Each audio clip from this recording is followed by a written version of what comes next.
ছোটবেলায় শুনতাম ঝগড়াটিয়া মানুষের নাকি কচুলতি খেলে গলায় ধরে, মানে গলা চুলকায়। তো আমি তো কচুলতি খাওয়ার আগে ভীষণ ভয় পেতাম। কচুলতি খাওয়ার পরে মাঝে, মাঝে গলায় ধরতো, মাঝে, মাঝে ধরতো না। আর আমি পড়ে যেতাম কনফিউশনে। আমি কি আসলে ঝগড়াটিয়া নাকি ভালো মানুষ? এ নিয়ে আমার ভাই আর আমার আম্মু খুব মজা করতো আমার সাথে।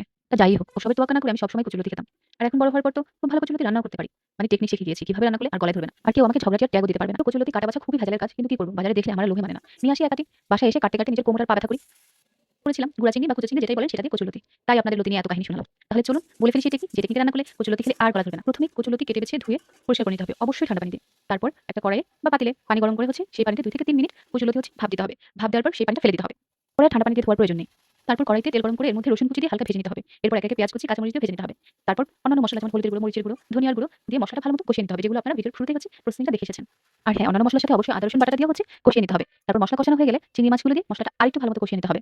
তারপর কচুলতিগুলো দিয়ে ভালোমতো মিক্স করে ৫ মিনিট ঢেকে রান্না করতে হবে। যেহেতু কচুলতি খুবই নরম হয়, তো বেশিক্ষণ সেদ্ধ করার দরকার নেই। তারপর ভালোমতো ভাজা, ভাজা হয়ে গেলে হয়ে যাবে আপনার কচুলতি রান্না। হচ্ছে আমার কচুলতির ফাইনাল লুক। দেখতে কি দারুণ হয়েছে, তাই না? আপনারা অবশ্যই এভাবে রান্না করে খেয়ে দেখবেন। আর অবশ্যই আমাকে জানাবেন কেমন হয়েছে, কেমন লেগেছে দেখতে। ধন্যবাদ।